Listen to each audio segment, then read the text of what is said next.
I'm told that it would be best if I just talk to you plainly without any script.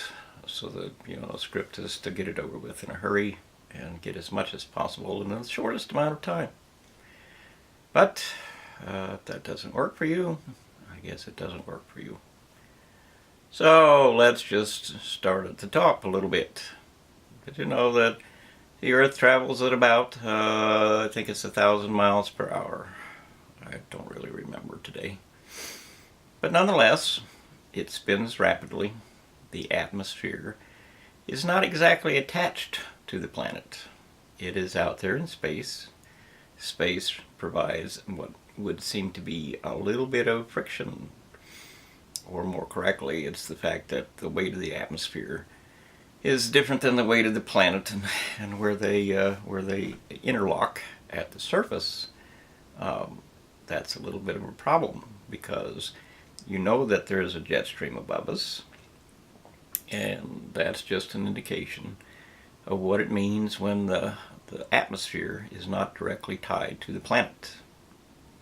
So we look at Venus is supposedly, according to your scientists, I think it's 700 mile per hour winds, and Jupiter has an atmosphere. It also is about 700 mile per hour winds, and that's because the atmosphere is not tied to the planet. We have a planet tied to the atmosphere because there are plants and other obstructions, but primarily plants. Wind goes around objects. But plants, particularly trees, have leaves, and a large tree has like 500,000 leaves on it. And that means the wind blows through that, and it picks all those leaves up, and they flutter in the breeze, and that creates turbulence and a lot of resistance to the wind. Every tree actually ties us, or our atmosphere, to the planet. And instead of 1,000 mile per hour winds, which is what the planet turns at, we have an atmosphere that is basically tied to us. Now, if we remove all the trees, by all the constant cutting down of trees, all the arson, that is the forest being lit on fire, all the people who cut down a tree so they can just throw the wood away, all the people who tear down buildings and things so that they can build something new and claim, oh my God, I'm so great, I built something new with lumber that we really as a world cannot afford anymore. There are 8 billion people today. They all want a fire, they all want food, they all want freedom, they all want space, they all want a house, and all the rest. And I understand that, but with 8 billion people, or in a line that's about 4.5 million miles long, of person touching person, 4.5 million miles long.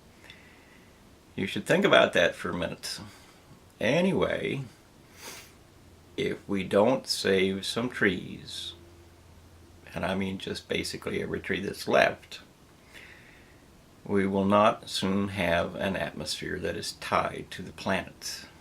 And that means the winds will become much stronger, and our world will disappear as we know it. And of course that adds into global warming. Global warming is not, well, I just like it, okay, it's okay, and I don't mind because, I'm having a little bit less heating bill and I just don't care.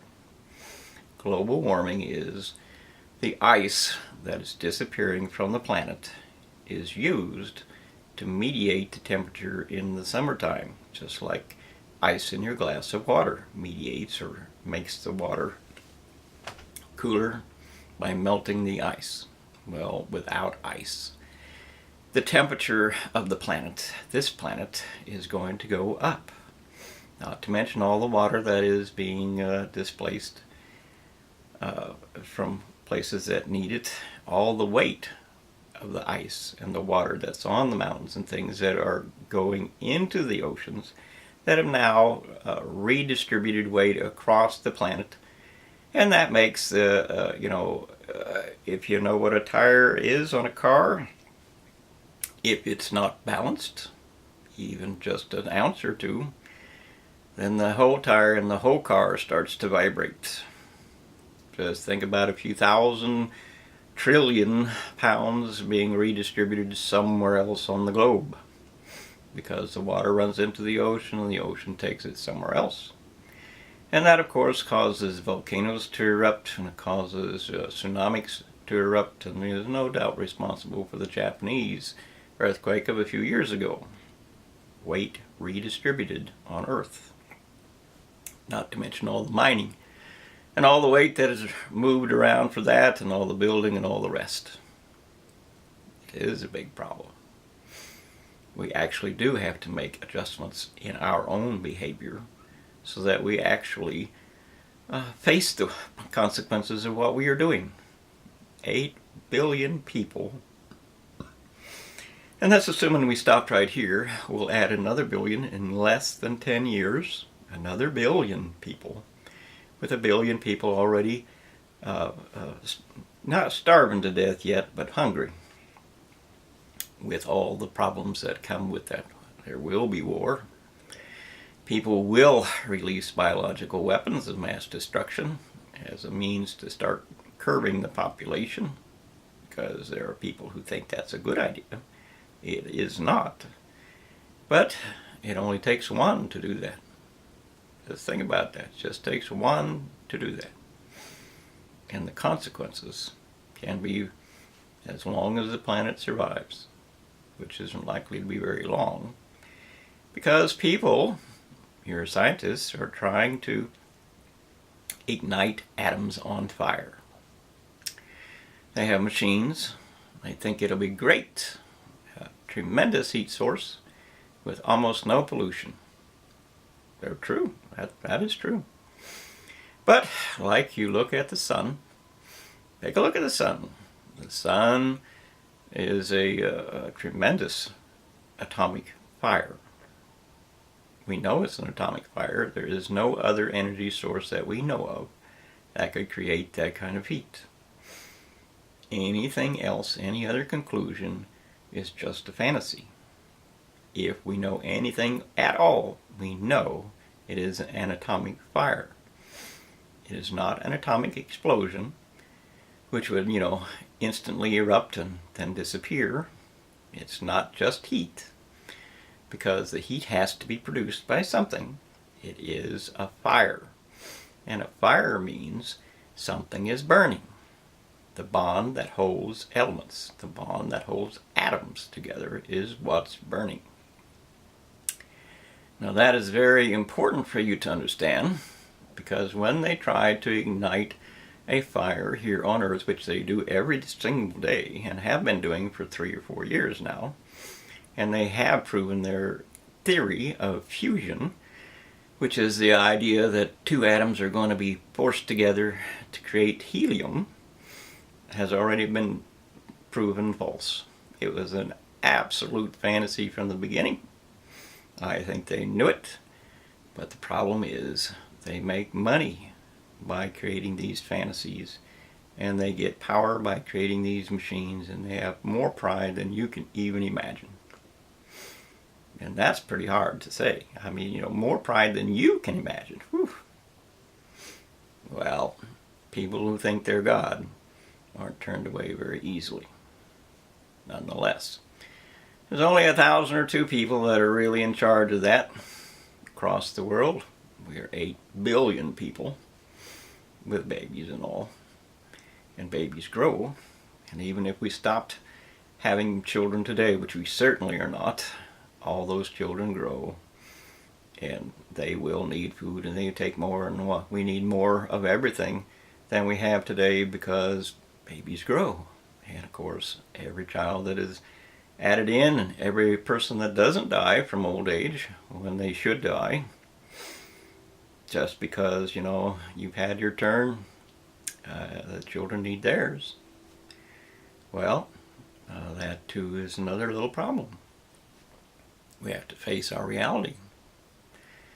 And there are so many realities that you don't face. One of those is, one of the big things is that medicine is great. Well, it is, if you're sick, but of course, Medicine is what gives us overpopulation. The disease and stuff is what has kept this world alive by curbing overpopulation. So antibiotics are a bit of a problem.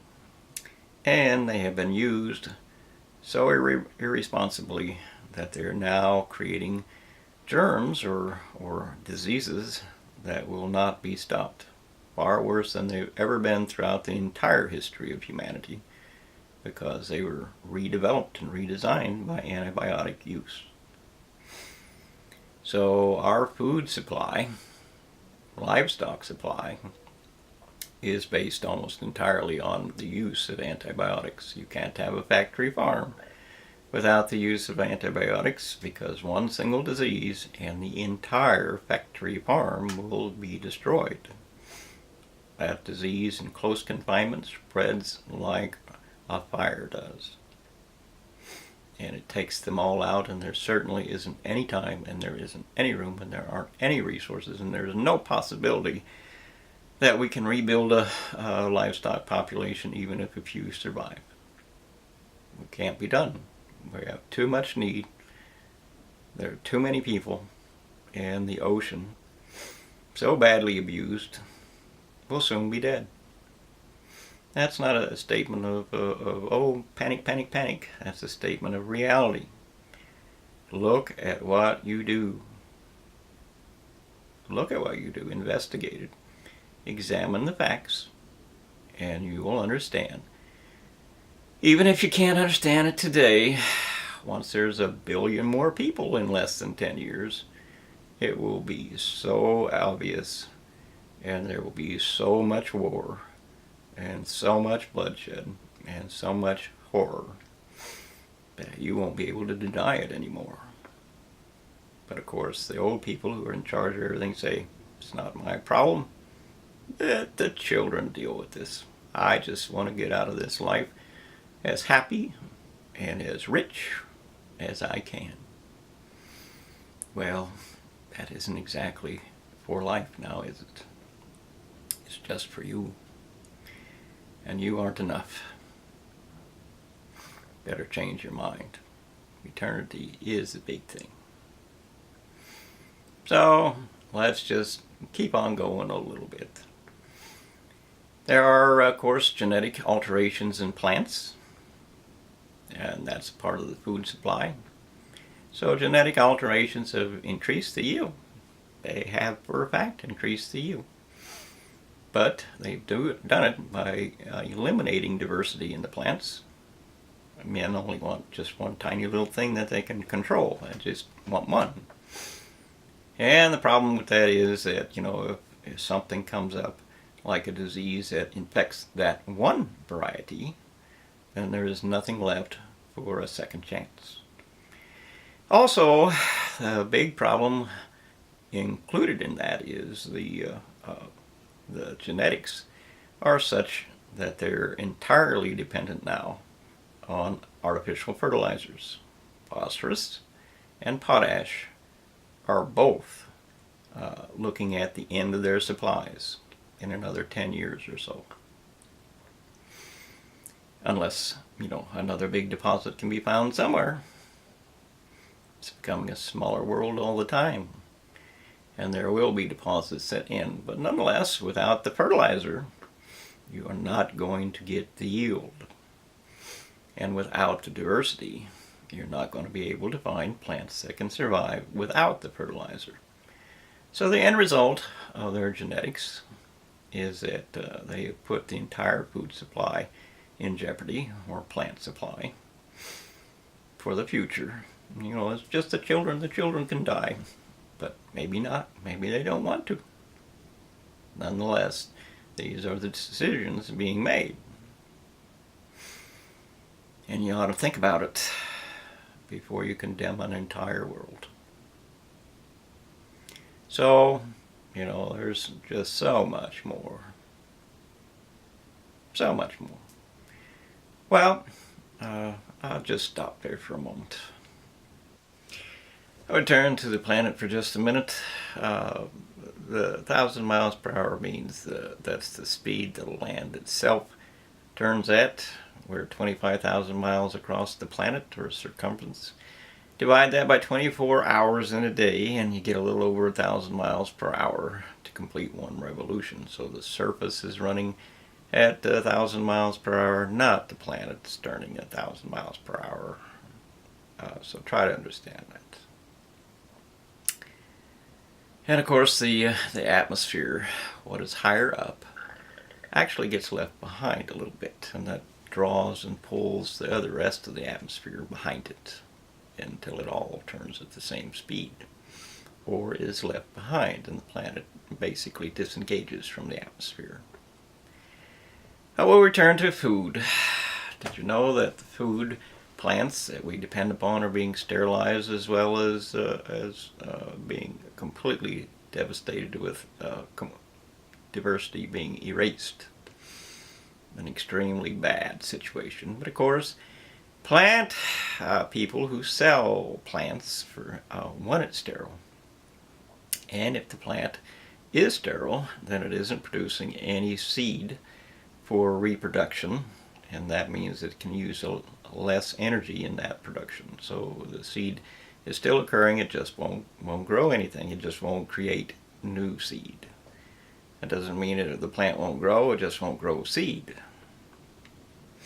which is, the end of the plant. And of course, in corn in particular, the corn plant has been genetically modified so that it actually produces a poison within the plant. So when an insect eats into the plant, it then dies. Sounds great, doesn't it? Well, insects are a baseline food source for a tremendous amount of creatures on Earth. Lots and lots of birds depend upon insects. Lots and lots of fish. Lots of small reptiles, amphibians, all kinds of things depend upon insects for their food source. And it keeps a lot of small mammals alive when things are tough. So the end of insects, which is occurring because I live on a farm and the insect population has dramatically reduced due to spraying everything on site, and more spraying and more spraying and more spraying. Farmers like nothing better than to spray, and they want to control it all.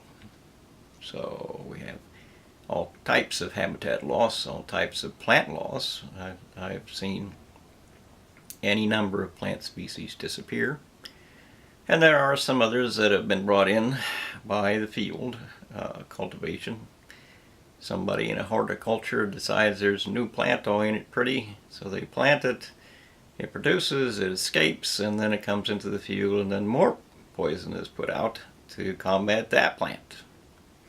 Because plants take moisture too, all of them do, and fertilizers and things out of the ground, and compete for sunlight and so on, and that reduces the crop yield, so farmers hate that.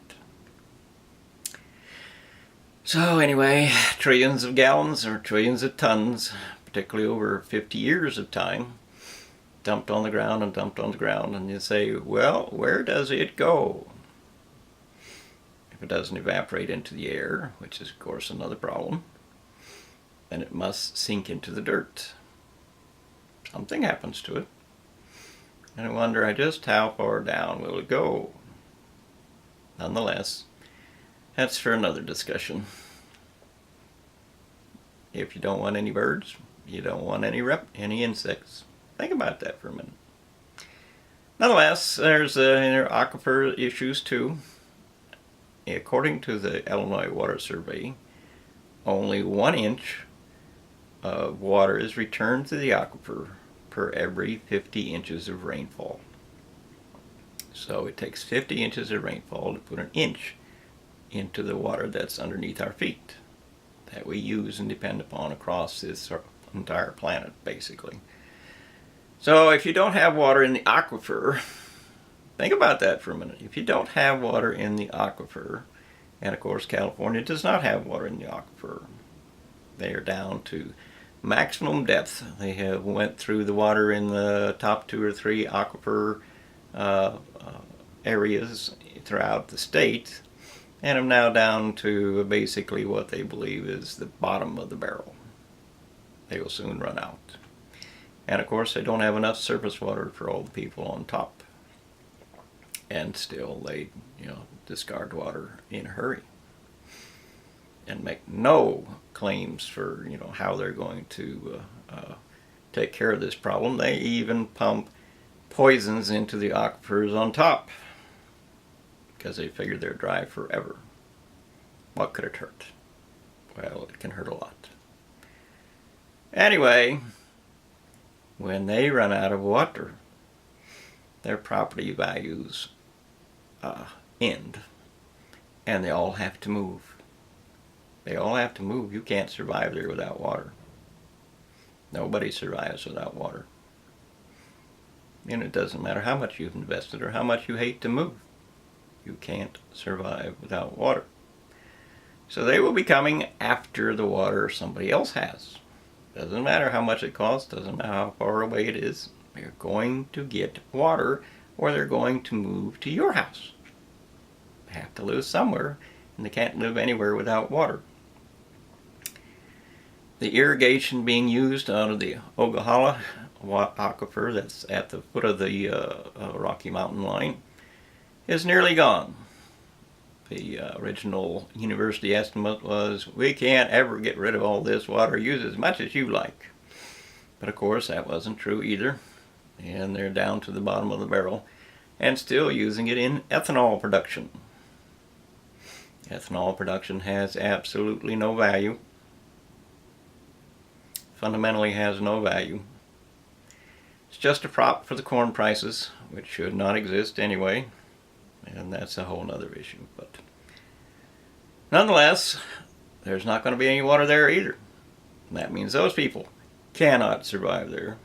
Their livestock farms cannot survive there, and they have to move. Well, guess what? It's going to get crowded, and there's going to be guns, because now there's not enough for you anywhere else. And then of course there's all of the attempts to get gas out of the subsurface areas, which are a complete threat to the water supply, as are everything else, particularly if an earthquake comes, and an earthquake will of course come, because after all you're tearing the planet apart with your machines. So it's only a matter of time. And of course an earthquake can easily erupt Yellowstone supervolcano, and that will be such a massive event that 1 billion people at least will die, and probably several billion over 3 or 4 years, because there's going to be severe consequences to it. Food supplies, water supplies, everything. So the only real possibility that we have with the Yellowstone supervolcano, which we know to be pressurized, is to release the gas pressure. You have to drill down, not through the top, but through the side, so that you don't cause an eruption to in the part that's holding it together. You have to drill down and release the gas pressure, so it's not an explosive event. And that would leave it to be a volcano, if it erupts at all. Then that would be exactly like the ones on Hawaii. The lava comes up, but it's not an explosion because the gas isn't there. We really actually have to do that, or there will be terrible consequences. But yeah, you are set up for horror no matter where you turn. But people don't care. You ask any number, it doesn't matter. They want what they want, and they don't care about nothing else. And they're not going to be concerned about the child, because the child has to take care of itself whenever it gets to life, the age that it has to take care of itself, and that's just it. Well, I had to do it, so they have to do it too. But of course, if you steal all their resources and leave them nothing with garbage dumps, as is the plan of today, garbage dump is going to be their gold mine of the future. That's the plan of the day. Well, it ain't a very good gold mine. And it ain't going to keep society alive. So, but all that, let's just take a look at urban sprawl. We need the food. We have to have food. There's a billion people on Earth already hungry, and still ground that is capable of creating food supplies is being consumed at an enormous rate. Habitat is, being destroyed, so that the things that are critical to the chain of life, for all life, because we don't know exactly what tiny little creature or what miscellaneous little event or whatever it is absolutely essential for this life and that life and that life and that life on down the line 1,000 times or more. If you don't start it with that, what happens to the rest? And we'll take a look at the oceans and the loss of ice on the ocean, and we find that there's an awful lot of base life food that starts at the bottom of those ice flows. Without the ice flows, those creatures don't exist. Without those creatures, the food supply for a major portion of the other population of the ocean, which depends upon them, doesn't survive, and so on. They didn't think that ice would be critical to the food chain supply. Well, it is. So, extinction events are just surrounding us, whether you like it or not. And then, of course, we have the oxygen supply. We are using oxygen at a far greater rate than what the planet can produce. We know that because the Biosphere 2 experiment, which was a few years back, proved it. They contained 7 million cubic feet of air, and put 5 or 6 people in there, I don't remember how many. And they were out of oxygen within like 6 months, or at the edge of what oxygen could, what they needed. So they had to push in a little bit more, and then they still beat their way out. So we can see from that the oxygen supply is critical. And there are people who will tell you, well, we can't possibly use up all the oxygen on Earth, for 1,000 years or whatever. But of course, they're counting every last crumb of oxygen, so to speak, and they're not accounting for the fact that we need a certain percentage of oxygen to survive and be okay within the atmosphere. And of course, it doesn't take a whole lot to chop that percentage down just a teeny little bit, and then we can't breathe well, we can't work well, we can't do anything well, we can't think well. It's all a mess. So it does matter how far you drive your car. It does matter how hot you have it. It does matter how much air conditioning you use, because air conditioning is the primary cause of global overheating. The air conditioner takes, it takes 3 or 4 times the amount of heat that the air conditioner is removing from your house to do that. It takes heat inside the machine itself. It takes heat in the factories that produce it. It takes heat in the power plants that create the electricity to do it. It creates, heat in the mining industries that are required to create the things that the power plant needs to work, and so on. You put it all together, it is a big heat source for the planet, and the planet can't survive it, which is why the temperature is going up. And once the ice is gone, the temperature will dramatically increase, because there's nothing left to cool it. That is a big problem. More so than you think. Plants are going to die, food sources are going to die, water is going to evaporate, major events in the weather are going to occur, all kinds of things. Does matter. And of course, there's always the resource loss. Children have no future without resources. It takes resources to do any work. It takes resources to live. How many people do you suppose the desert can support? Not very many. And if everything is gone, well, so are the children. And of course we have for atomic power plant cavitation today.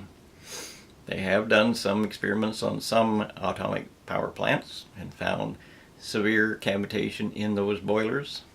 Those boilers are then able to explode, and the problem is, of course, like Chernobyl, lots and lots of area goes with it forever. Or actually, it doesn't have to be forever. We can actually do something about that, but nonetheless, we need to reinforce the boilers, if nothing else. And that means putting bands around the boiling area so that it, accounts for the cavitation and keeps it going for a little longer. That's not that hard to do. Atomic power plants also need to be restructured so that steam pushes the water supply through the boiler. The steam is, you don't have to have steam to create electricity to run the electric motors on the boiler. We can have steam running the water supply to the boiler, so it never has to depend on a generator that may or may not work. And nuclear power plants should be built underwater so that there can never be a loss of water that makes it the thing blow up. They don't have to be on top. They can be underneath the water. Any and all new ones. And we do actually have to have atomic power plants because we need electricity, and we just plain don't have the oxygen to use fossil fuels. So we're going to have it. And of course, the problems that come with atomic power plants, those materials of decay can be lowered into oil reserve, empty oil cavities way down in the ground, or they can be put at the bottom of the ocean and things like that. And then of course we still need justice. Justice is a matter of choice. Our choice. It is what we will or what we will not work for. And since you don't work for anything that is more than selfish, well, we just don't have it. The real problem here is, of course, that the university diploma controls this nation and basically the world. Unfortunately for us, the university diploma is extremely selfish. And they have taken all the money. They have ruined the resources. They have fantasy upon fantasy, which has taken all kinds of resource and treasure from the rest of the people, and they've completely discarded all things that are about living in life. And you have to believe that, since they know overpopulation is an extreme threat, they're just trying to get everything they want as fast as they can so they don't lose for themselves. That means somebody's got to be their slave. It's you. And then of course, all the atomic bombs and all the atomic weapons and all the everything. You can take a look at all of the damage that is being done in Syria. There's your weapons. There's your war. It comes even stronger, even harder, even worse. Because that's just a little conflict. When they get out the big guns, it will be much worse. And you can't rebuild. There's nothing left to rebuild with. The resources are basically gone. And if you want to keep anything, you're going to have to start right now. And that will include feeding the fish. And since there is nothing else that we have on this earth that we can afford to feed the fish with, they need to be fed with human bodies, dead human bodies, the people who die. And that means they have to be cut up or seasoned or whatever it takes to make it palatable to ocean life so they can grow, they can multiply, and then we can eat them so that we can survive. I know you don't like that idea. But the fact of the matter is, you're just going to pump poison into a dead body, bury them in a hole for worms to eat eventually, burn them, or, what? What? Do you really think you want to live in a hole? Do you really think you're, down there in that hole? Do you really want to be down there in the hole? If you are down there in the hole, well, hell. Yeah, it ain't real. What is real is that this planet needs food, or all these people needs food. And we absolutely must curb population growth right now, or it's dead for everybody and everything. Because, you're at the edge of losing it all. And another billion people means you will lose it all with no options. But of course, if you don't want to do anything, then you should go ahead and hope that they do ignite atoms on fire. Yep, ignite atoms on fire. That will consume the planet just like the sun, and then your problems will be over. Is that a better plan? That's what they're doing. And it will, once atoms ignite on fire, everything is fuel. So, what do you think? Is it going to put itself out on a planet where everything is fuel? Fires don't tend to go out when everything is fuel. And you can't take the atoms away. And it'll be a 10 million degree heat. And it will be, miles high flame. And it will be 1,000-mile-per-hour updraft. And it will be the end of the earth. And you can ask your scientists who say, well, that can't happen here because we don't have the gravity. Well, as the fire is the gravity. But nonetheless, they claim that the fire or the heat out of that sun is caused by an extreme internal core fire, which means all the fuel is on fire all the time, which means it can't exist for long. Completely ridiculous. Completely ridiculous. But even so, let's just ask them. Go ahead and ask them, how did the fire start on the sun? Did it just go poof, and then all the fire was there surrounding the sun? No. That fire started in one tiny little bitty spot, and it grew to consume the entire mass. Because burning atoms means it burns rocks too, or water, or people, or everything. Just like the sun shows you every single day. There's nothing there that isn't on fire. Well, maybe you've got a teeny little bit of a hint. Maybe not. It's up to you. You should recognize as well that the ocean trawler has a very, very big net. And it has all kinds of things to help it find fish now. And it takes entire little fish nations, if you will, collects them all, leaving only the tiniest few who cannot survive because there are predators in the sea and they have to eat. So the trawler is a tremendous tragedy for the sea. It wipes out entire areas of fish and leaving nothing to survive. And that means that the predator fish that come swimming along in the ocean currents don't find them, and then they die of starvation, as do all the other marine creatures. Trawlers are a very bad thing. They do an awful lot of damage. And of course, they feed us, but they have to stay out on the ocean until they're full. And of course, if you are on the ocean and you have to stay out until the machine is full, well, you're going to take every last one too. That's just, how it is. So, there are just endless problems with what people do today. They want, what they want, and that's all that they want. And they want it as fast and as easy as they could possibly get it. And nothing matters but me. And of course, there's no future but mine, and etc., etc., etc. Do you want the Earth to survive? That's the only real question that's left. And if you do, we have to make adjustments in ourselves, or it won't survive.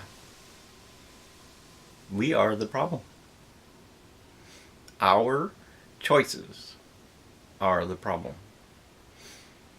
Our failures are the problem.